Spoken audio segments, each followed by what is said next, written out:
Graça e paz, igreja, amém? Convido você a abrir a sua Bíblia nesta hora, no Evangelho de Lucas, capítulo 7, e nós vamos ler a partir do versículo número 11.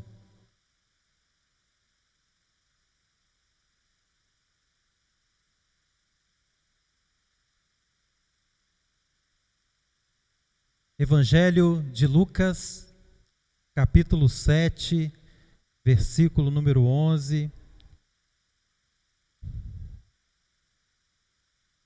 Essa passagem que narra a história da ressurreição do filho da viúva de uma cidade chamada Naim.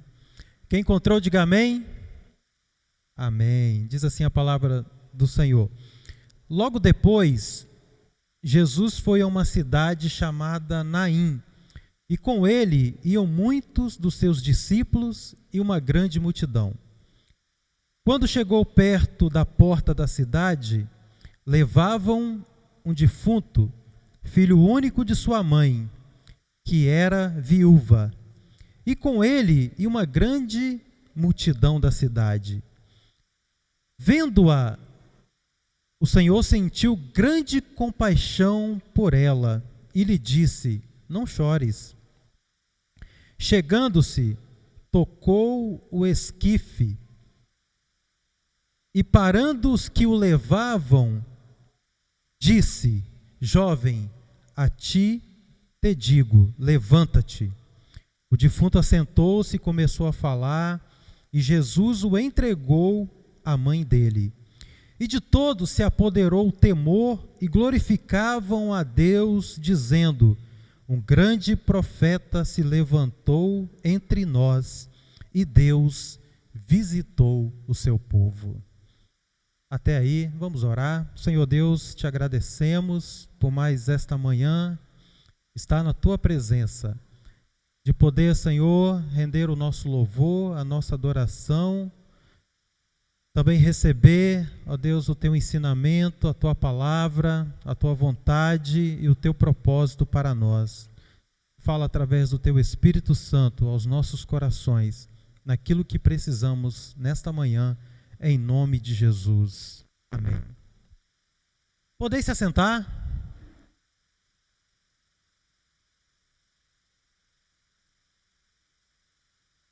Como eu disse, um texto um tanto conhecido do Evangelho de Lucas, que descreve com uma certa propriedade uma de muitas ressurreições operadas no Novo Testamento. E Jesus, através desta mensagem, ele nos dá um ensinamento que tudo é possível. E este é o tema da nossa mensagem desta manhã. Em Jesus, tudo é possível. E o escrito de Lucas, desde o seu primeiro capítulo, ele vai narrar uma série de acontecimentos que vão demonstrar exatamente o poder de Jesus, aquilo que ele podia fazer e aquilo que ele ainda pode fazer.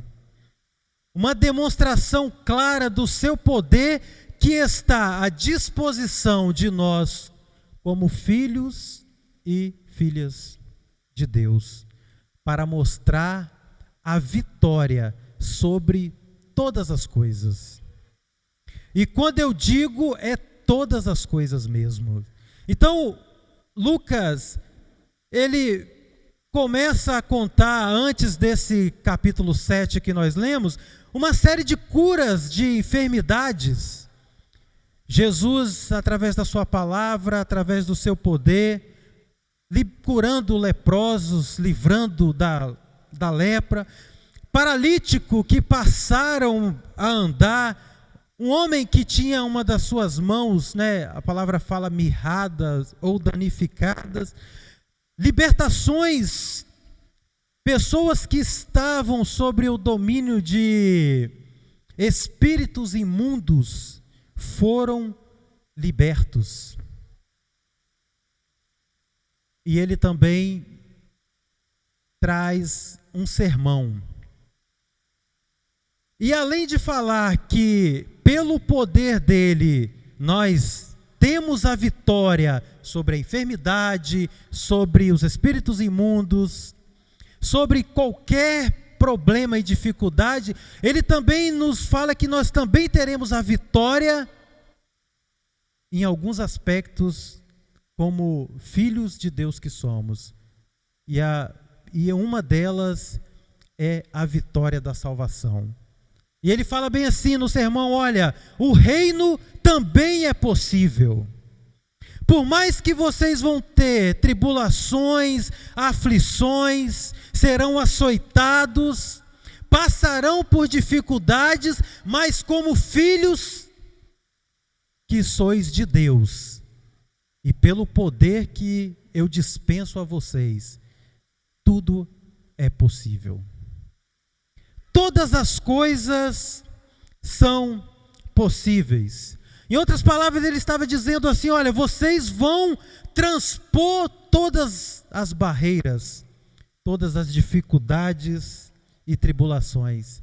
Ele inclusive dá um ensinamento: olha, este poder garante até a vitória no amor. E ele diz assim, ao tal ponto que vocês serão capazes de amar até o inimigo. Quanto mais os nossos amigos, os nossos entes queridos, a nossa família, a nossa igreja, a nossa célula. Ele diz assim, olha, vocês terão a vitória do amor pleno. E ele vai mais além ainda no sermão, ele fala bem assim, olha, e eu vou dizer também, vocês terão a vitória sobre os fundamentos. E ele diz assim, e se vocês obedecerem aos meus mandamentos e praticar, aí ele faz um alerta, vocês serão considerados como o homem ou como o ser humano que constrói a sua casa sobre a rocha. Mas também faz um alerta, se vocês não assim fizerem, será como aquele que edifica a sua casa sobre a areia, ou seja, sem os alicerces. Jesus estava dizendo, olha, o meu poder dará condição a você de ter uma casa firme, de ter uma vida firme, uma vida sólida, uma vida totalmente estruturada, como filho de Deus. Sabe por quê? Porque em Jesus tudo é possível, e Ele tem o melhor para nós. Eu convido a você a repetir nesta hora assim, Deus tem o melhor para mim. E isto é mais do que verdade. E a própria palavra expressa isso em Jeremias capítulo 29, versículo 11, que diz assim, porque eu bem sei os pensamentos que tenho a vosso respeito, diz o Senhor, pensamentos de paz e não de mal, para vos dar o fim que esperais. Deus, Ele tem o melhor para nós. Jesus, Ele tem o melhor para nós. E Ele vem então, através do seu poder, dizer a mim e a você, olha, filho, tudo é possível. Todas as coisas estão ao nosso alcance em Jesus. Mas em Jeremias mesmo diz que nós temos que esperar. E este esperar aqui é ansiar, desejar, querer este melhor de Deus. Aí nós podemos dizer com toda certeza, né? Eu tudo posso. Você pode dizer nesta manhã? Eu tudo posso? Amém. Receba em nome de Jesus. Em Jesus tudo é possível, inclusive para a morte. Nós costumamos ouvir muito assim, né? Tem solução para tudo, menos para a morte. É muito comum nós ouvirmos a expressão. Mas em Jesus é completamente diferente, porque com Ele e nele nós temos solução até para a morte. Essa passagem, então, já no capítulo 7, narra a história de uma morte e um cortejo que seguia para o seu sepultamento. E tradicionalmente em Israel, o cemitério ou o local que se fazia o sepultamento era fora dos muros da cidade ou fora da cidade. E neste trajeto, exatamente próximo à porta da cidade, há um grande encontro. E este encontro foi da vida com a morte. E eu digo que foi da vida com a morte, e parece até retórico, eu talvez poderia dizer da morte com a vida, porque eu tenho certeza e plena fé que é a vida que se encaminha para nós. É a vida que vem ao nosso encontro. Porque a palavra fala que Deus nos amou e deu o seu Filho. Então eu digo isso com plena convicção, que foi o encontro da vida com a morte. De pessoas que estavam caminhando com a vida, com aqueles que acompanhavam a morte. Que estavam em lamento, em tristeza, em grande aflições. E havia até aqueles que talvez nem tivessem tão aflitos, mas que faziam questão de levar e enterrar o morto. Porque a palavra e a história nos contam de pessoas que eram contratadas para chorar, para lamentar nesses cortejos, nesses funerais. Eram as carpideiras. E se nós formos retroceder na história, no tempo, nós vamos ver que isso acontece ainda lá no Velho Testamento, quando Jeremias chamam cantores e instrumentista, flautista, para lamentar a morte do rei Josias, quando numa batalha, numa guerra, ele acaba perdendo a vida. Pessoas que eram profissionais do choro, se perguntasse assim, né, minha irmã, meu irmão, qual é a sua profissão? Ele ia falar, eu sou choradeira. Eu estou aqui para chorar, para lamentar. Mas é interessante que Jesus, ele nos faz para sermos alegres. Para termos alegria, para termos vida. Interessante que a própria palavra em Jeremias capítulo 9, 17 vai dizer assim, assim diz o Senhor dos Exércitos, considerem, chame as pranteadoras profissionais, mandem chamar as mais hábias entre elas, e ainda fala, lamentem por nós, porque estamos arruinados. Na verdade, o ser humano sem Deus vive uma ruína. E não tem como a vida prosperar, ou dar certo, ou ser vitorioso, ou romper todas as barreiras, se estivermos afastados de Deus. E há até aqueles que podem até dizer que estão caminhando conosco, mas na verdade são pranteadores, que vão proclamar ainda mais o desespero, a desesperança, ou quem sabe até mesmo a desgraça, com um objetivo, te levar até o buraco, onde você será enterrado. Mas é aí que Jesus entra na história da humanidade, entra na história do ser humano, de nós como filhos e filhas de Deus, para fazer tudo mudar. Como costumamos dizer, da água para o vinho, dar um 180 na vida e fazer aquele que iria sair da cidade morto, retornar com vida. Através de Jesus, Deus, Ele quer promover o banimento da tristeza do nosso meio, trazer a restauração da alegria, a transformação de prantos em risos e mostrar que nele tudo é possível, todas as coisas. Olha que diz Isaías capítulo 35, versículo 10. Olha o que a palavra ela vai nos afirmar a respeito da vitória em todas as coisas.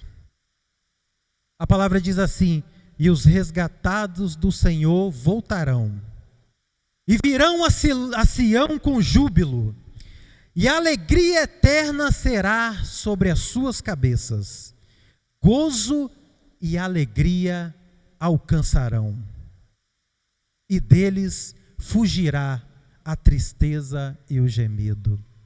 Eu não sei se você entendeu o que eu acabei de ler aqui, mas eu vou repetir. A alegria vai te alcançar. Olha que maravilha! Por isso que eu falei que é o encontro da vida com a morte, porque quem nos alcança é a alegria do Espírito de Deus. Mas vai muito mais além, ele fala assim, olha, a tristeza e o gemido vão fugir de você. É como se você acordasse hoje, domingo, dia 20 de junho, e falasse assim: hoje eu quero ficar triste, hoje eu não quero papo com ninguém, hoje eu quero é tristeza. E a tristeza virasse para você e falasse assim: olha, eu estou vendo em você a alegria do Espírito, a luz de Jesus, ó, e eu vou dar no pé. Não tem como. É isso que a palavra fala, olha, mesmo que você procure a tristeza, ela vai fugir de você. Isto é, que bênção, isto é, poder tudo em Jesus. Isto é, usufruir do pleno poder de Deus. É o que está descrito lá em Filipenses capítulo 4, versículo 13. Posso todas as coisas naquele que me fortalece. Até a tristeza vai fugir de mim. Até a morte não vai ter lugar.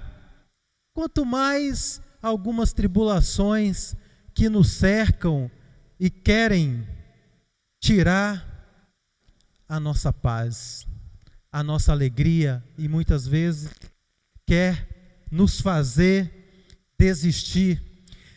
E foi exatamente isto que Jesus fez ali naquele encontro com aquela situação de tristeza. E a palavra fala que Jesus, vendo a mãe, aquela viúva, ele moveu-se de grande compaixão.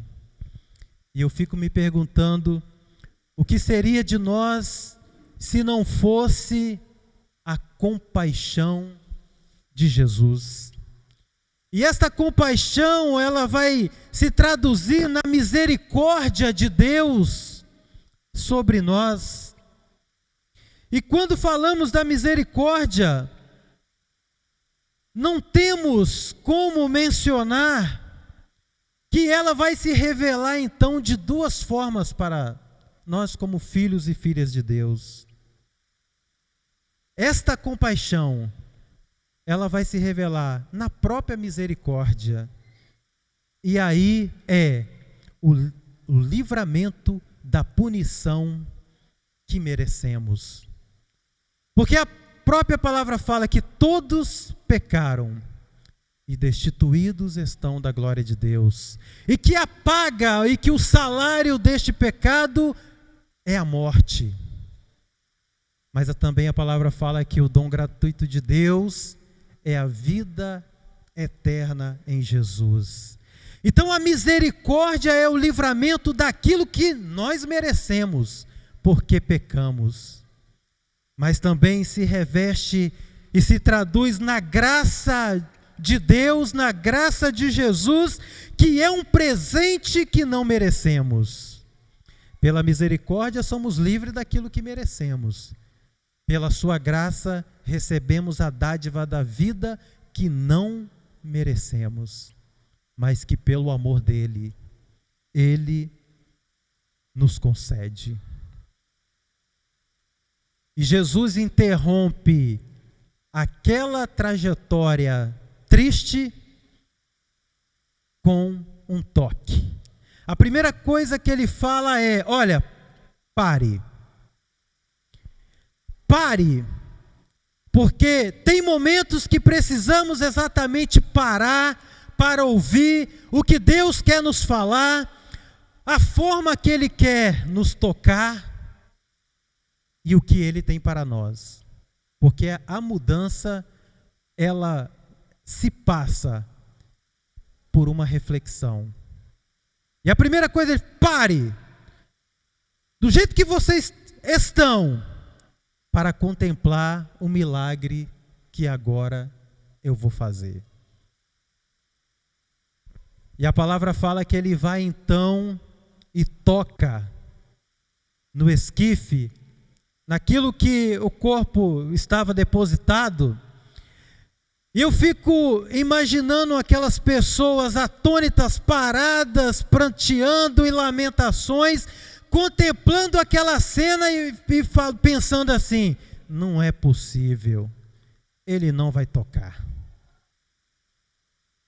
Não é possível, ele não vai tocar, porque quem tocava num defunto ficava impuro.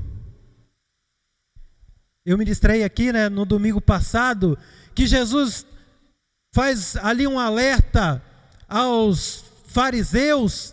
E eu citei sobre o sepulcro caiado. Era tanto a contaminação, por assim dizer, que as pessoas não encostavam nem num túmulo e nem numa pedra que estava sobre um túmulo, porque se assim fizesse, ficariam impuras, teriam que se apresentar ao sacerdote.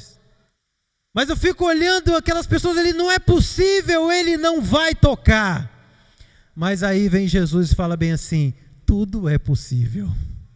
Em Jesus tudo é possível, porque no toque dele sai poder, e não há mal, não há barreiras, não há impedimentos, não há enfermidades, não há espíritos imundos capazes de resistir o toque da vida de Jesus. Não tem. Não tem morte que resista, não tem impureza que resista o toque da vida. E o toque dele retira uma sentença. Chama da morte para a vida e produz então um novo nascimento. Ressuscitar nada mais é do que nascer de novo. A oportunidade que aquele jovem teve foi nascer de novo. E eu me reporto aqui, aquilo que está escrito lá em Gálatas capítulo 2, versículo 20. Mas já estou crucificado com Cristo, e vivo não mais eu, mas Cristo vive em mim. E a vida que agora vivo na carne, vivo pela fé do Filho de Deus, que a si mesmo se entregou por mim. Este é o novo nascimento, resultado do toque de Jesus. E após Ele nos trazer a vida, trazer a alegria, aí de experimentarmos o poder do seu toque,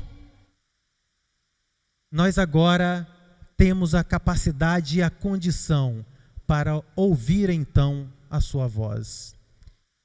E a voz dele é uma única ordem: levanta-te.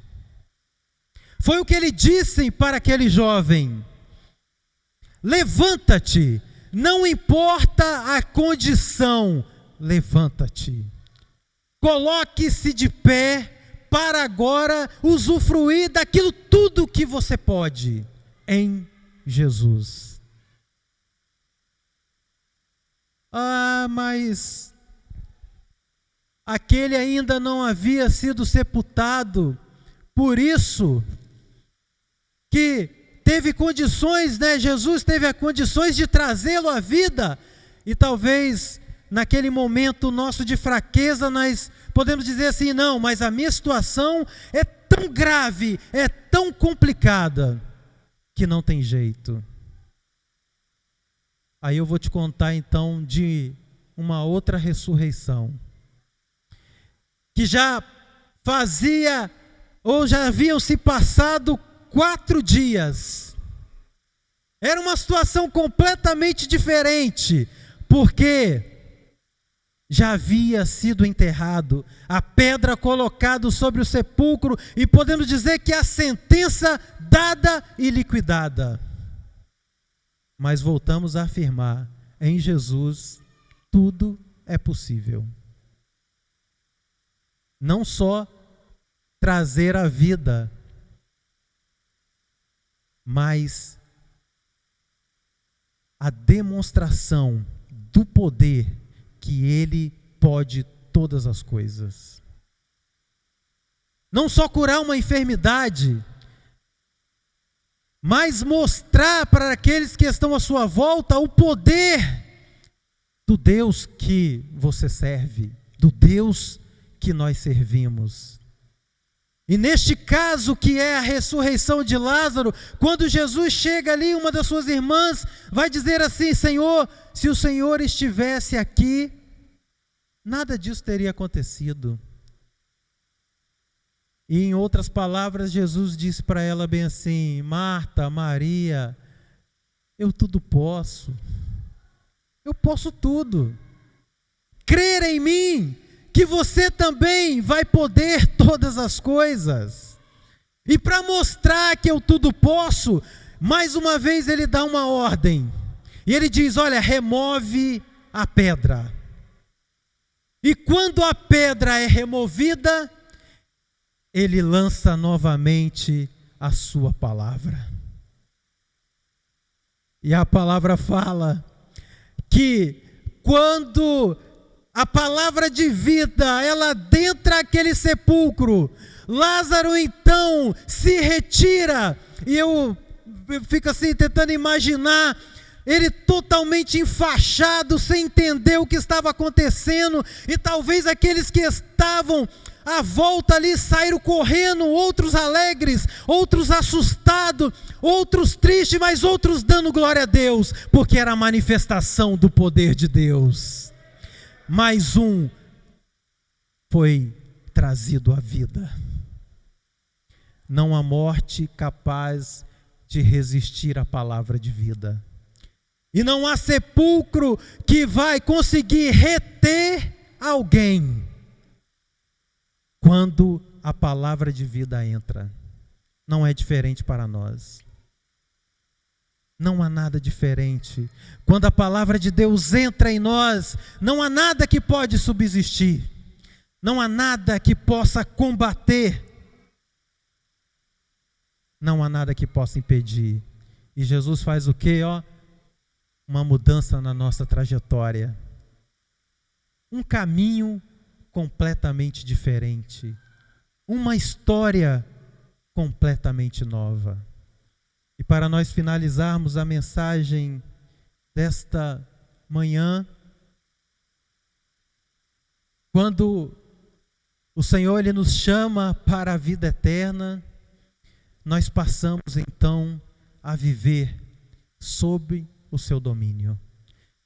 Aquele chamado daquele jovem, olha, levanta-te, não era simplesmente trazendo a vida, mas era falando o seguinte: olha, agora a minha palavra está sobre você.